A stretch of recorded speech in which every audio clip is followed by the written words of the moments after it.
Namaskar, I am Dr. Mohana Shashank Pandit, HOD, Department of Education, Bhilai महिला महाविद्यालय भिलाई। मोहना की पाठशाला में आपका स्वागत है।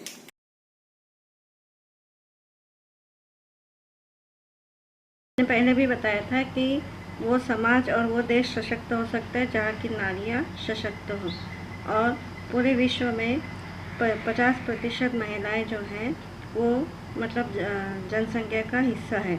इसलिए जब तक कि महिलाएं सशक्त नहीं होगी, समाज सशक्त नहीं हो सकता। तो महिला सशक्तिकरण का मूल सिद्धांत है कि महिलाओं को सामाजिक और राजनीतिक अधिकार, वित्तीय सुरक्षा। तो अभी जो सरकार है उनका नारा है सशक्त नारी सशक्त भारत, ठीक है। तो उन्होंने कई सारी योजनाएं बताई हैं, हम एक एक आप देखेंगे और उसकी स्लाइड मैं आपको भेजूंगी। मतलब ये है कि महिलाओं को पुरुषों के समान अधिकारों का आनंद मिलना चाहिए।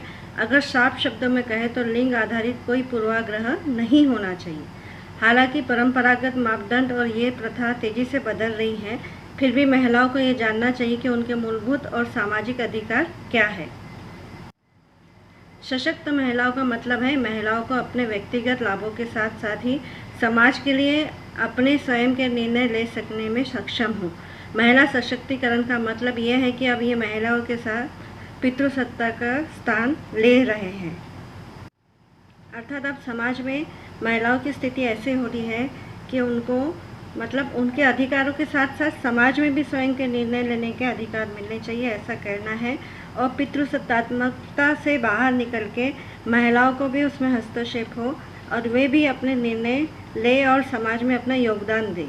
ये सब लोग चाहते हैं, ये सरकार भी चाहती है, इसलिए उन्होंने इसको ध्यान में रख के विभिन्न योजनाएं बनाई हैं और कहा है कि सशक्त नारी हैं तो सशक्त भारत बन सकता है। सरकार का मानना है कि भारत की महिलाएं राष्ट्र की प्रगति में एक महत्वपूर्ण भूमिका निभाती है और सरकार उनके योगदान और क्षमता को पहचानती है। सरकार ने महिला सशक्तिकरण को लेकर कई मजबूत कदम उठाए हैं, जैसे बेटी बचाओ बेटी पढ़ाओ से लेकर बेहतर स्वास्थ्य और शिक्षा सुविधा और उनके दैनिक जीवन और उनकी दीर्घकालीन संभावनाओं को सुधारने के लिए कई पहल की है। केंद्र सरकार ने अपने कामकाज के बदौलत एक तरह से महिलाओं को एक साथ जोड़ के रखा है।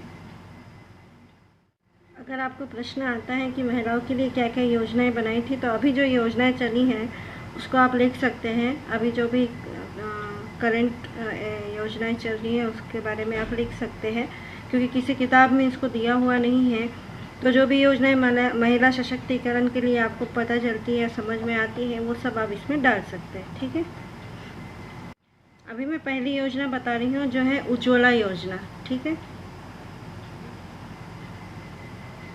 उज्ज्वला योजना में प्रधानमंत्री ने जो पद ग्रहण किया था तब उन्होंने ये कहा था कि महिलाएं जो है वो बड़ा असुरक्षित और अस्वास्थ्यकर वातावरण में अपने परिवारों के लिए खाना बनाती थी।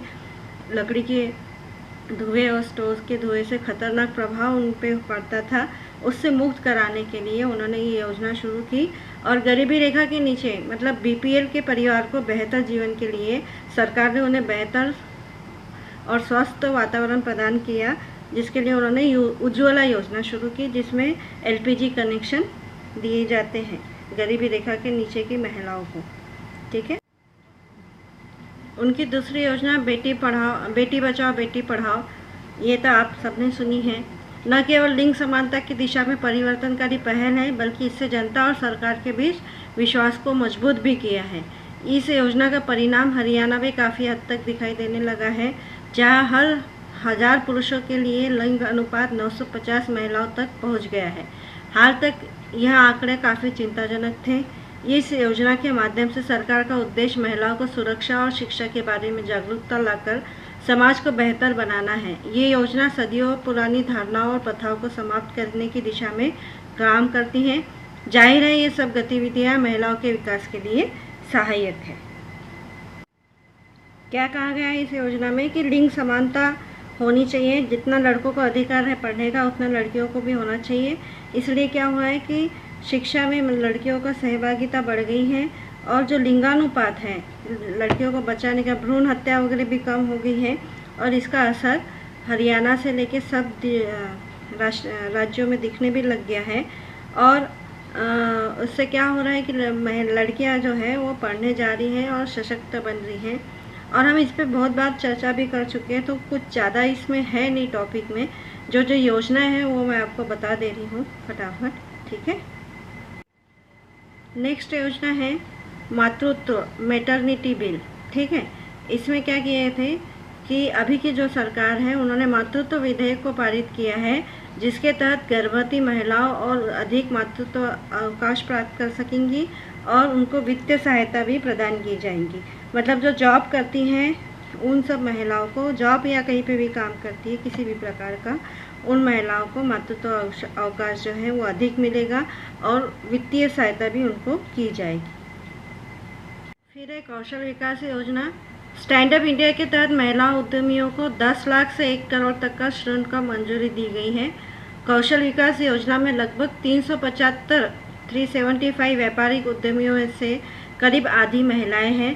सरकार द्वारा शुरू की गई इस योजना से न केवल महिलाओं को वित्तीय रूप से मजबूत किया है, बल्कि उनके स्वास्थ्य और भलाई का भी ध्यान रखा है। कौशल योजना बनाई गई है, ठीक है, जिसमें महिलाओं को ज़्यादा ऋण मिलता है पुरुषों की अपेक्षाएं, और उनको ज़्यादा मतलब कुछ जमानत वगैरह ज़्यादा रखनी नहीं पड़ती है और उनको बड़े आसानी से कौशल विकास के लिए कर्ज मिल जाता है, ठीक है। सबको इसकी कहानी पता होगी। ये ज्योति है जिसने हरियाणा से झारखंड तक के अपनी घायल पिता को साइकिल पे बिठा के लेके आई। 1400 या 1600 किलोमीटर कुछ दूर है, साइकिल पे अपने पिता को लेके आई है, जिसकी अब चर्चा हो रही है।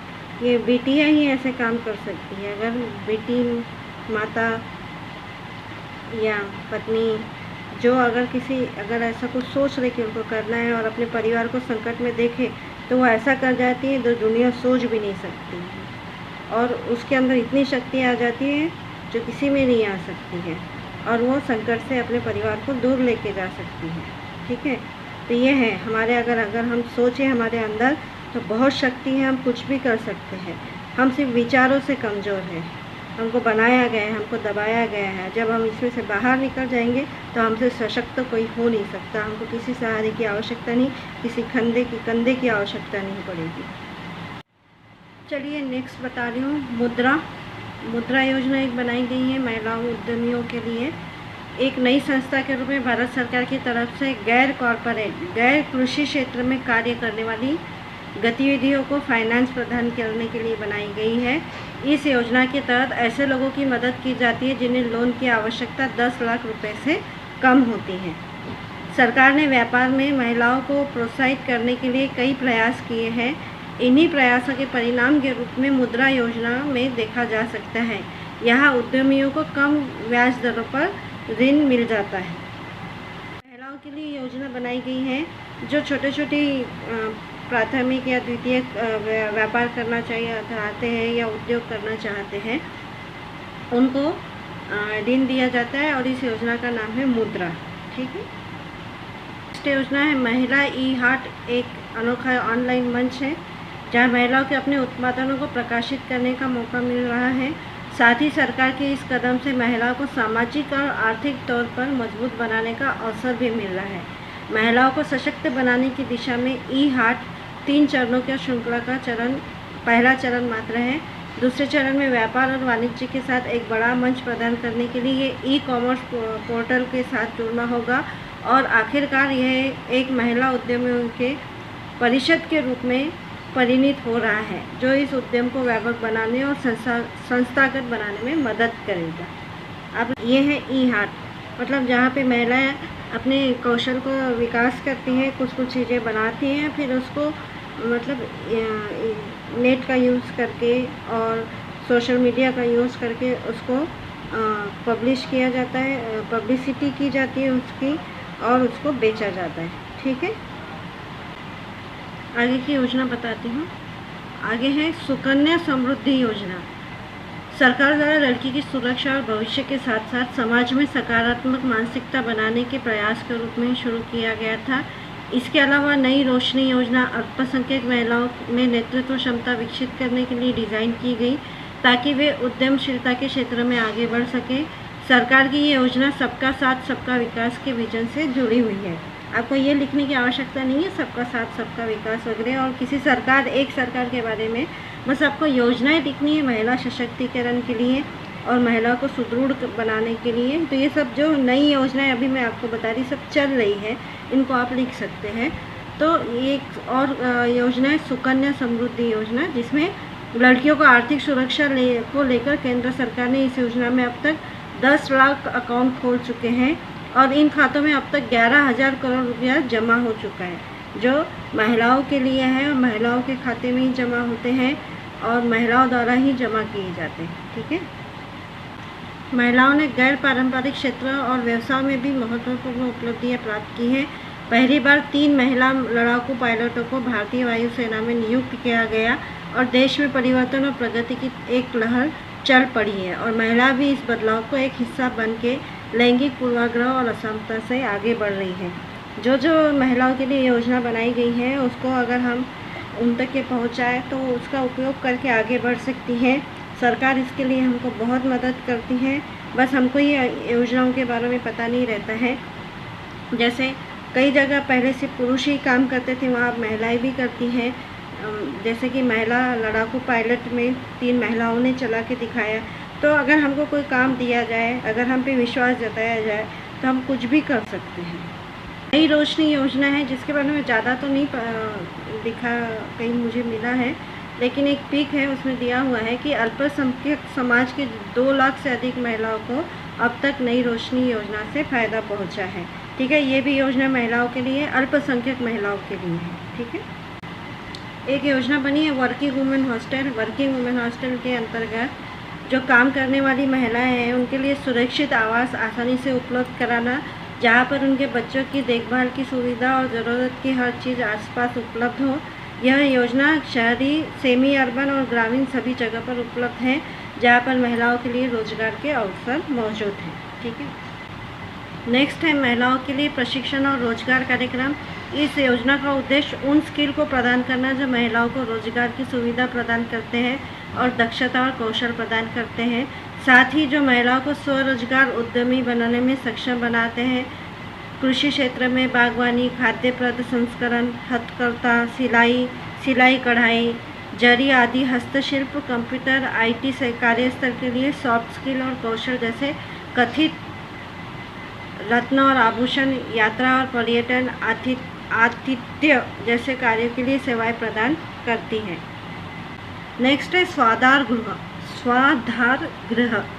इसमें कठिन परिस्थिति महिलाओं के पुनर्वास के लिए 2002 में महिला और बाल विकास मंत्रालय ने स्वाधार योजना शुरू की थी। यह योजना अपेक्षाकृत महिलाओं लड़कियों की ज़रूरत के मुताबिक आश्रय, भोजन, कपड़े और देखभाल प्रदान करती है। लाभार्थियों में अनेक परिवार और रिश्तेदार, जेल से रिहा महिला कैदी और बिना पारिवारिक सहायता, प्राकृतिक आपदाओं से बचे महिलाएं, आतंकवादी, अतिवादी हिंसा और महिलाओं से पीड़ित विधवाएं आदि से पीड़ित विधवाएं शामिल हैं। और इसमें कार्यान्वयन एजेंसी मुख्य रूप से NGO है। ठीक है, मतलब ये स्वाधार गृह जो इसमें जो महिलाएं जो अकेली हैं किसी न किसी कारण से, उनके लिए है। और ये योजना डायरेक्ट सरकार नहीं चलाती, NGO के थ्रू ये योजनाएं चलती हैं। ठीक है।